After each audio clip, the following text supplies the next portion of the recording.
Hey everybody, it's Ron and Hope Unfiltered. Here we are, season 3, episode 39. That is hard to believe. Season 3 years of this. I just don't think the audience understands I'm injured. Ron, we were not even discussing you. We were discussing the podcast. And I'm having to plow through pain. Okay, everybody. Ron has 2 tears in his right meniscus. You need to send him some cards. I'm not feeling a lot of love. You need to send him some flowers, especially December 2nd, because he's having surgery. No, December not 2nd. flowers. Gift cards. Gift cards. Where to, Ron?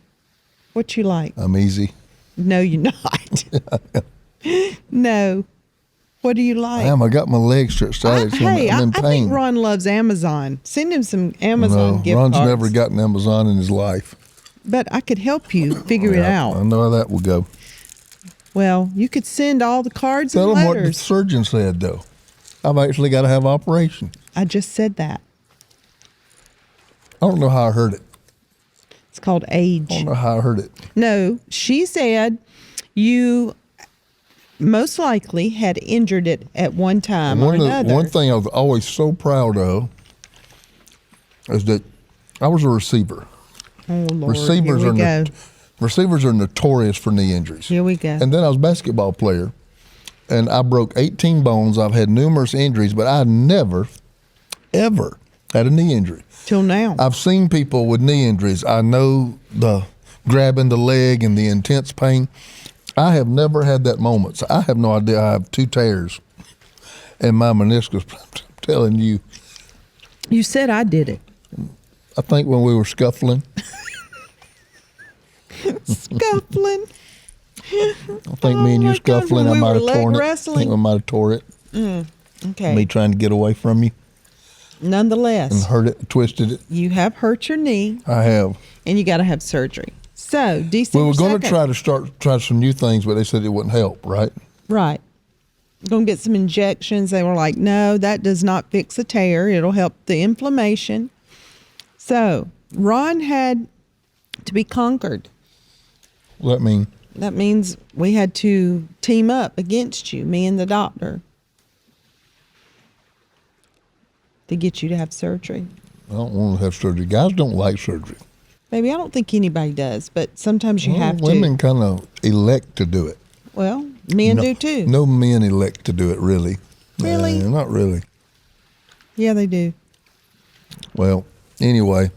You're having it. I can't believe it. Just had an operation on my face this year, and now I got to go have it'll be 2 operations in 1 year. I've never had operations before. I've never really been cut on. Baby, you are not 21 anymore. What does that mean? It means the older you get, that body has some aches and pains. You have not read my Bible. Ron. He renews my youth, and he renews my strength. He makes me 20 again. Okay. I mount up on wings with eagles. Mm-hmm. It means I see further. And Please I fly stop higher. chomping that. My mouth was dry, and I have fajitas, and I have a good taste in my mouth. What? Fajitas. Fajitas? Mm-hmm. Fajitas. So how do you spell that? You're wasting these folks' time. 4 minutes of time. Me? I just want everybody to know I am injured. Ron, we know. Everybody knows you're injured. I never get to go out and tell anybody I'm injured. But I want everybody to know I'm injured. Okay, so let's have a word of prayer. I'm not praying. I'm not laying hands on anybody. I need somebody to lay hands on me. Okay, we're going to pray. Why'd you jump? You scared. You scared of me. Anyway, y'all pray for your pastor. You pray for Pastor Ron. He needs some attention. Swollen. He needs attention. Okay. Actually, when I walk, it does all right if I keep walking. It's when I get off of it and stand back up. Yeah. That's when it hurts. I'm sorry, baby. But anyway, you hurting. When am I having my? I've said it 3 times. November? December 2nd. God, right before Christmas. They said you won't be down but a couple of days. Okay. All right. Well, I'm having an operation. Pray for me. Okay. Today, we're going to talk about how to date your spouse. Mm-hmm. going to talk about dating your spouse. If we're not serious, we're going to get back silly again. I don't today, know. Right? Probably. Sometimes we need to be serious. We can't be silly every single time we We're get on here. not. It's when you get in a silly mood. What's one of the most memorable dates God, jump right in. that you can remember while we were dating? While we were dating, Because I had no money, and we were at the most isolated college one of the most in planet memorable Earth, dates out in the middle of nowhere. was Valentine's. It was me and my roommate Sherry. That was y'all's date. Ron, listen. That was y'all's. And Shelly. who else? Was it Shelley Shelly? and It was Sherry, Shelly. And we blindfolded you guys after our banquet. We They don't know what's coming now. made pies. I made a pie. Shelly made a pie. And Where Sherry. did you make a pie at college? Downstairs in the basement in our little area down there. Anyway, we made you desserts and we blindfolded you and we had a listen, banquet, didn't we? Be quiet. We had a banquet. Yes. And then we already had like these blankets and candles and boom boxes with slow music playing down at the lake where we were going, this little park. And we blindfolded y'all and took you down there and had a little romantic dessert. Y'all see what I had to put up with? I was trying to go to Bible school and be preaching and then be holy. I was trying to learn the life of holiness. Mm-hmm. And I start dating this girl who spreads out blankets at a lake and makes me desserts and takes me There was there no chairs, at Ron. nightfall. We had to have somewhere to sit. But that just tells people how strong I had to be. Yep, and you were. I was strong, Yes. wasn't I? I was strong. But that was a fun night. We planned it. Not for one of them, Stephen didn't like it. Stephen didn't like it. He Stephen- said it was getting car sick, and he made us all miserable. But He was blindfolded. He was getting car sick. anyhow, That's how creative we had to be. Number one, we're talking the 80s, and number two, we're talking everybody was broke at my college. Right. I don't understand these universities. I drive up to them today, and there's BMW convertibles and Corvettes. Everybody had pieces of junk, and they didn't have run, and nobody had any money. right. So we had to have like creative ideas to date. Because, just going out for a night on the town and blowing all kind of money, we didn't have it. No. And I remember that. I remember us being intentional about a lot of things that just meant for quality time. It wasn't all together so much. We had a lot of fun. Activity driven. in our dating years. We dated three years before we got married. But that's what I wanted to talk about today is why do we lose that? Or how do we lose that? I could make that a much broader conversation. Because the bottom line is we are extremely intentional when we're dating. We get creative. We are How many excited. stuffed animals did you have by the time we got through dating? Oh, dear Lord, Ron. You bought me so many. What were they called? Pound puppies at Hardee's? McDonald's. McDonald's or Hardee's or something? Yeah. When you'd go Bought get you your food, you thousands could of get a them. pound puppy for like $1.99. Like Christmas and Valentine's and stuff, I always bought you stuff. You had like a room full by the time that 3 years was over with. And then pound puppies, what, $1.99? But I would bring it to you and you just act like I just handed you the keys to a car because your love language is Gifts. gifts. So I was always buying flowers. You never were real crazy about flowers, but it was a gesture. I was always letting you know. I was always And buying we stuffed always animals. made a point to date. Always. Always. It was like every Friday night. What are we doing Friday? What are we doing Saturday? Every night at 10 o'clock. Yeah, we met. We were very busy in college. It was amazing. I had like a timekeeper thing in college because we were involved in so many things. We were very A scheduled. timekeeper. What do you call them back then? The daytimer things? Oh, yeah. I remember having one of them in college. Yeah. And because, we toured with the touring groups. I toured with a smaller group. I played basketball. We were busy. We had 3 jobs, and not counting classes. And I told him, I said, sometime I felt like I went to college on the side. And so long and short of it, I remember every night at 10 o'clock, We would meet. I'd go come park. over there and pick you up. We would go parking, And y'all. we would park, and she would try to, kiss and stuff, but I just wanted to talk. She would try to I just kiss wanted to and talk. stuff. I just wanted to talk Okay. and be with you. But it was every night, and it was intentional. Even then. Yes. Even Why? then. Why? At 10 o'clock, that's his Because time, that's your being time. with you was priority. Superseded everything else. It was priority to me. And then we get married, What right? happens? And then we stop all of that.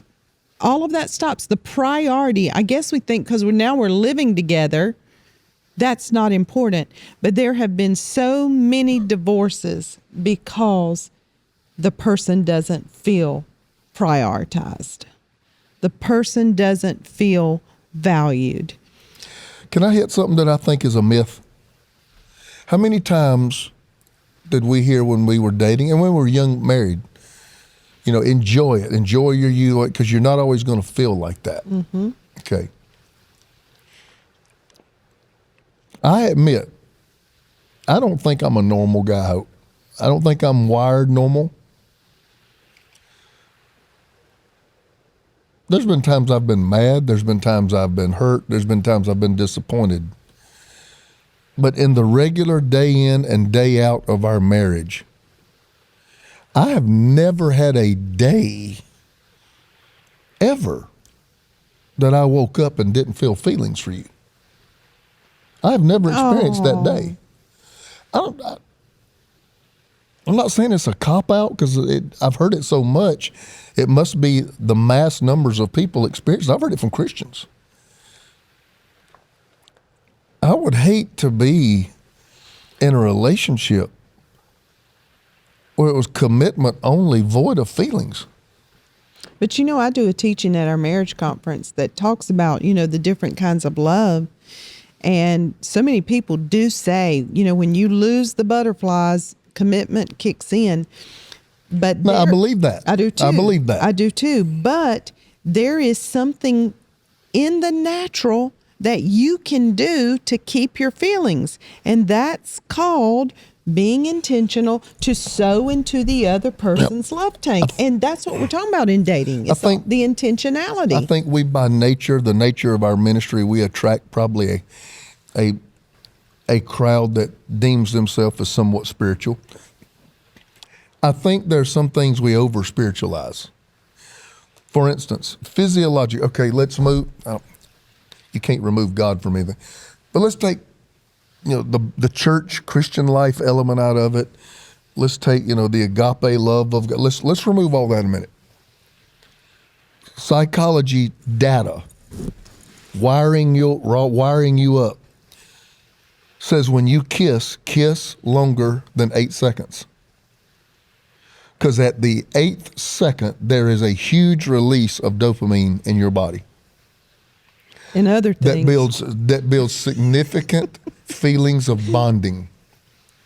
They say hug for 20 seconds. At least. Now, let's just reveal some of our personal. Okay, every morning of your life. Yep. I'm usually, not always, usually up before you a little bit. I go fix the coffee. And then when you smell the coffee or get stirred or whatever, you come walking in a little bit later. If I'm in the kitchen, if I'm in the bathroom, if I'm in the bedroom, if I'm in the den, you come walking straight to me. You, and we hug. And you open your arms up and you stand there. And we hug and we stand there. We stand there. And it is true. You can't do that. And then all of a sudden you start leaning feeling. In. You start feeling. You start, the hug. You go from good morning hug to deep sense of connection. Mm-hmm. These are physiological, biological facts. And these are not huge things. But it's being intentional. It's being intentional. It is the first thing we do. Yeah. We do it before we go to the bathroom. Yep. We go and we embrace. If you're up first, I will come in there and I'll go straight to you and I hold you there. And it ain't like you're trying to get away, but I hold you there until that thing happens. Right. And that thing happens. And then you almost get where we don't want to let go. This feels good. Let's just stand here a minute. And why is that so hard after 15, 20, 25 years of marriage? Why is it? The bottom line, if we could just going to be very honest, is you don't think it matters anymore.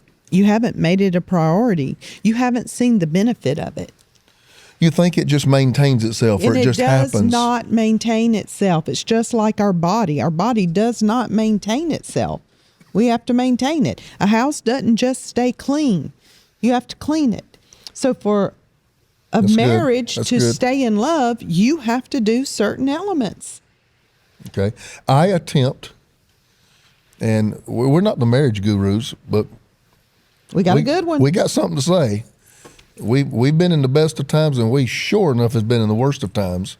So when you got somebody who's made it this long through all that stuff, you know, you listen to them a little bit. I know for any man out there listening, I try to send you messages all day. I'm not talking about text messages. I try to send you messages. You do send text I do send text messages. Sometimes they're hilarious. Sometimes they're not extremely nice. graphic. Yep, and I'm ashamed after I do it. Yeah, right. And sometimes they're just, I love you, be careful, you know. But I try. It's not random. It is, I want to send you messages, you know, from bringing you your coffee to the forehead kiss when you're laying on the bed and I'm saying, I'm not ready yet, go on sleep, babe. It's, you know, the stuff ready for you when you get out of the bathtub. Do you want me to, getting out of the car, are you going to take a bath? You want me to run a bath for you? And it's not, oh God, I got to run her a bath. It's just sending messages. Serving opens the heart of other people. It is very hard to be angry at somebody who serves you. It's true. When you feel like somebody is a taker, you can get bitter, resentful, and all types of hard-heartedness issues can begin to come in. But when somebody's constantly serving, so mine, I'll let you say how you do it. Mine to you is I just try to do small, very small. You've had 2 hip surgeries. In our bathroom, our towel is slick as the top of this table. I don't want you to fall. It is very common if I'm there when you get out of the tub, I'll get down and wipe off your feet. 8 seconds, no big deal. With 2 tears in your meniscus, you still do it. But what is it? Just, you're number one.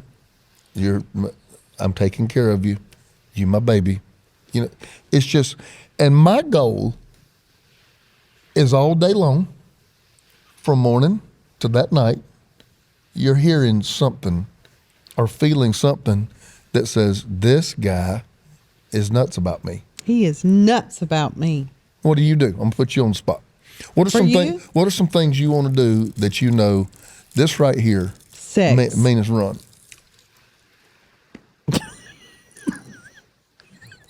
Yep. I'm a little more than that. Ron does all the little things so that I can turn around and give him sex. No, I do all the little things a lot of times that don't get no sex. Ron. But Ron. No, I know what your love language is. And it is physical touch. It's quality time. Sitting with you at night and just sitting there on the couch. I know you enjoy that. I'll tell you something you did last night. That was very meaningful to me. I didn't say nothing. I don't know if it was random. I don't know if it was intentional. My stuff is intentional. Maybe I have a random thing every once in a while. We're sitting there last night. It's long day. Tuesdays are long day. We get home, terrible traffic, all this and that and other. Put on pajamas, do what we got to do. We actually had to pack our bags because we got a little trip we got to take. And so we finally got in the den, sit down. And I go in there, and you got your little corner I sit in. I was sitting probably 2 or 3 feet away from you. And you were leaning up against a pillow. You sat up, put the pillow down flat between us, and reached out. And on the pillow, we held hands. We're up on a mountain. We're all by ourselves. Ain't nobody looking. We're not trying to do an Instagram post. Nobody to impress. and it's 11 o'clock at night, and we're holding hands. That's the stuff to me of lifelong love. That's right. You know, to me. And it's being intentional. The dating, the actual dating, we still do that. It was hard to do that when we had children. Kids was tough. But we still did it. We didn't do it as often, but we made it a point at least once a month. We would do it once a month, sometime twice a month. And I hear people today, we don't have enough money to get babysitters yes, you do. Because I mean, you spend your money on everything else. What is more important? Sowing into the life of your marriage, into your spouse, or going to Starbucks 6 times a week? Yes, you do have. Because I always heard something that scared me. That when the kids came, and our life was crazy. We went through a lot of difficult times. But I hear when kids come, that everything then, starts revolving around the kids. And then once the last one steps out in this empty nest, you look at this stranger. Yeah. Like, oh my God, it's just me and it's just this person. And I've let it go for 20 years. Now I don't know what to do. Yeah. And you can make excuses and say, well, we got ball and we got this and we got piano and we got that. We did too. But you don't have to date. Dating is not just Friday night at 7:00. Dating is after they go to school and you run by and eat breakfast together. It's during lunch break at work and you meet for lunch. You can make it what you want it. Put them to bed at night and make a picnic and go get on the trampoline in the backyard and lay down and look up at the stars and hold hands and talk. That's a date. But I want to go back to the bigger issue. We'll go back to the bigger issue, psychologically, whatever you want to call it. Why is that so hard? Because they're sitting here listening to you. Yeah. Like, simple. Sitting there listening to me. Hold her hand. Don't let her fall down. Wipe her feet off. These are not huge things. Right.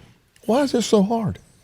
I think life sometimes, you have a lot of hurdles in relationships, and then you get a hurt, and then you hurt the next one, then the next one hurts you, and you start piling up these hurts and these resentments, and you got a heart of stone. Yes, and then you start focusing on everything they're not doing right. You're focusing on how they chew their candy loud and chew their ice real loud, and it gets on your nerves.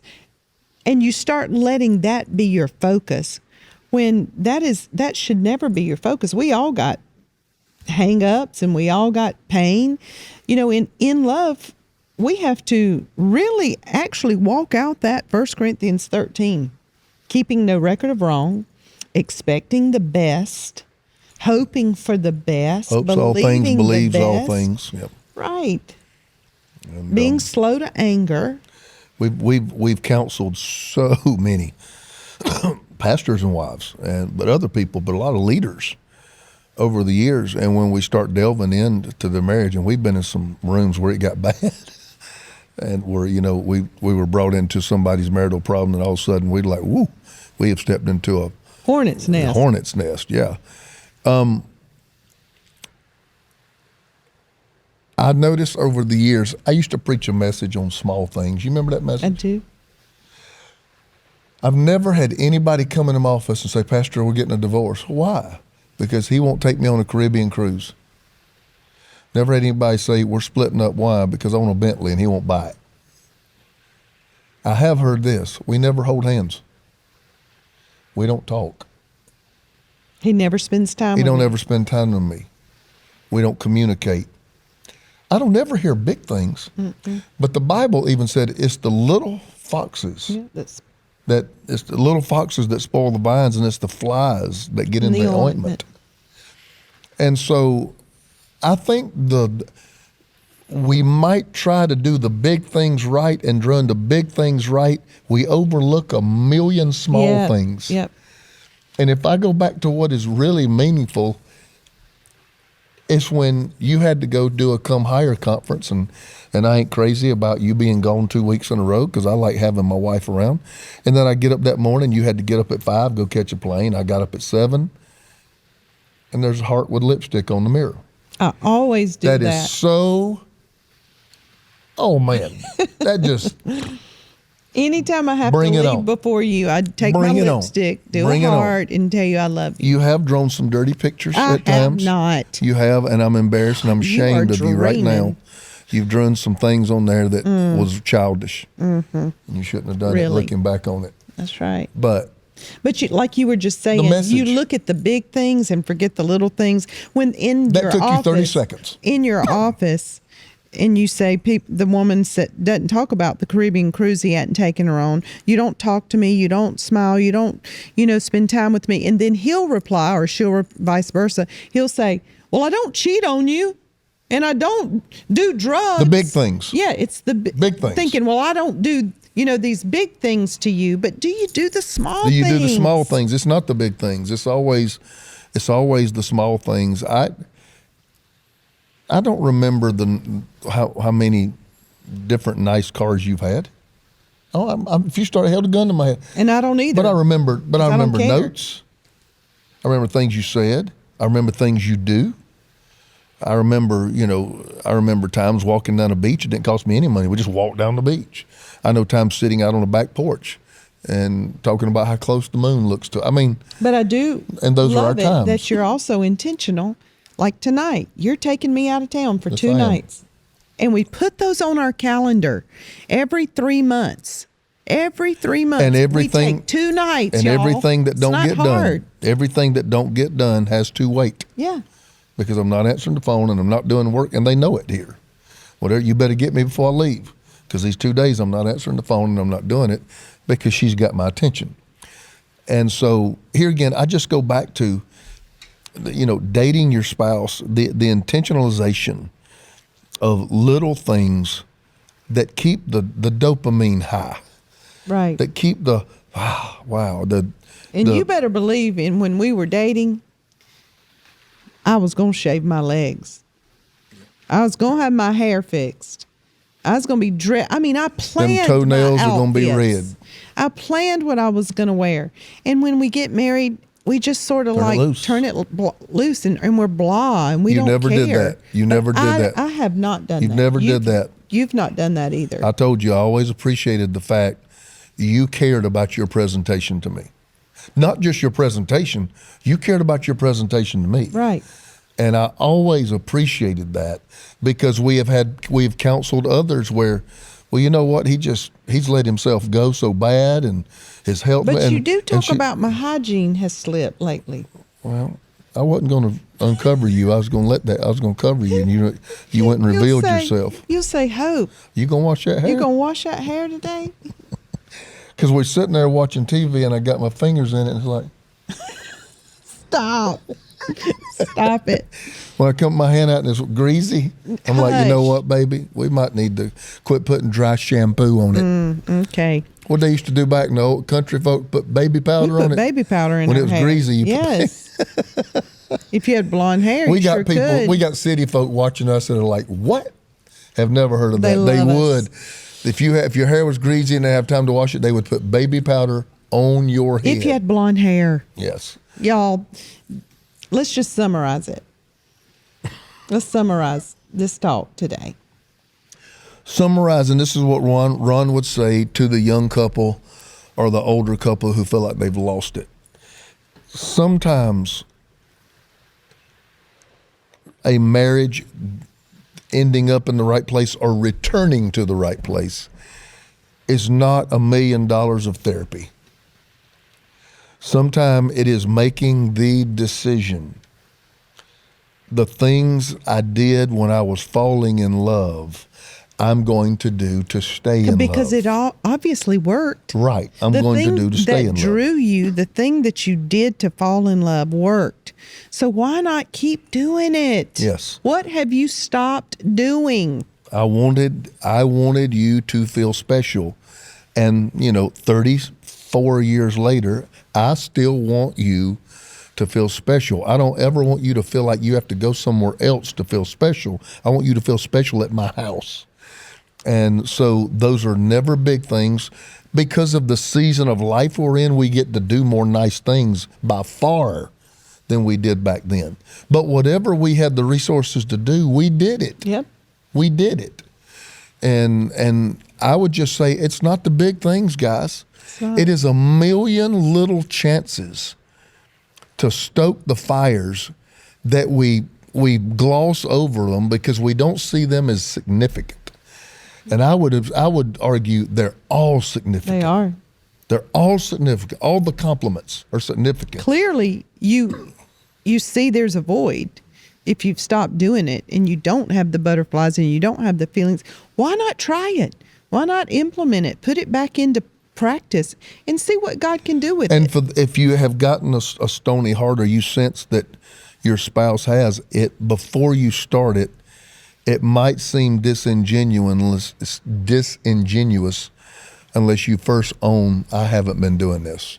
Mm-hmm. I think there needs to be a talk. You know what? We got to be better. I listened to Ron and Hope on that podcast, and there's just a lot of things I've let go, and I miss a million moments a day where I could send you a message of how important you are to me, and I want you to know I'm going to make intentional decisions to change that.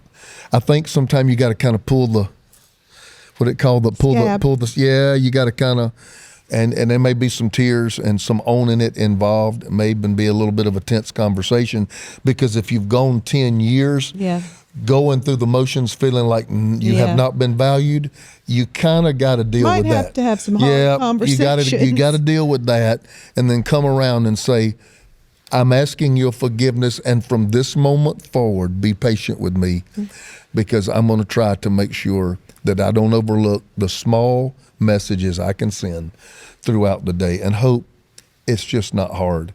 It's just being mindful. It's true. It's being mindful. Yeah. Well, let me go first this time. I don't usually do it. I usually let Hope go first. But we decided to make a change here.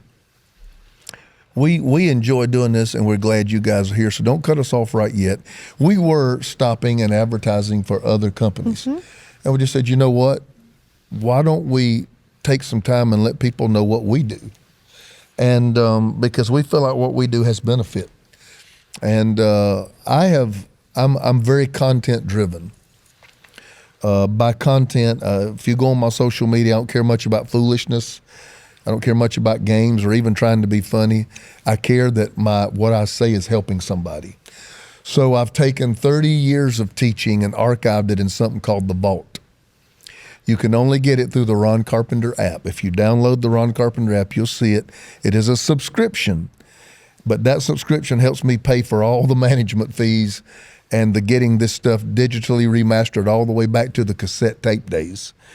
And we've now compiled this and put it together, and for a small, very small monthly fee, the price of what one message used to cost on a CD, you can have my entire archive on The Vault. And I'm just going to tell you. Listen, guys, you pay more for Netflix let me tell you something. Hope, than for this. And this is life-changing. When I was a young Christian or a young preacher, I would have given anything, because I would go to somebody's conference and pay $28 for their 4 cassette tapes. Right. You know, and this is everything I've ever done for $9.99. And I would love to see a lot of you being helped out by The Vault. You can customize what you want said and every topic imaginable. You got something great too. It's the Inner Circle, and it is my arm of mentorship. And, you know, I was just thinking, wow, what a great gift that would be to give somebody. Coming up on the holidays. Yes, the gift of mentorship, the gift of, you know, somebody speaking wisdom and life into you. And if you have friends, if you have a daughter, if you have a sister, somebody that you know could really benefit from accountability, from wisdom, from a community of people who are there to lock arms with you, to watch you grow, to help you. You know, so many people, Ron, don't have the resources, don't even know where to start.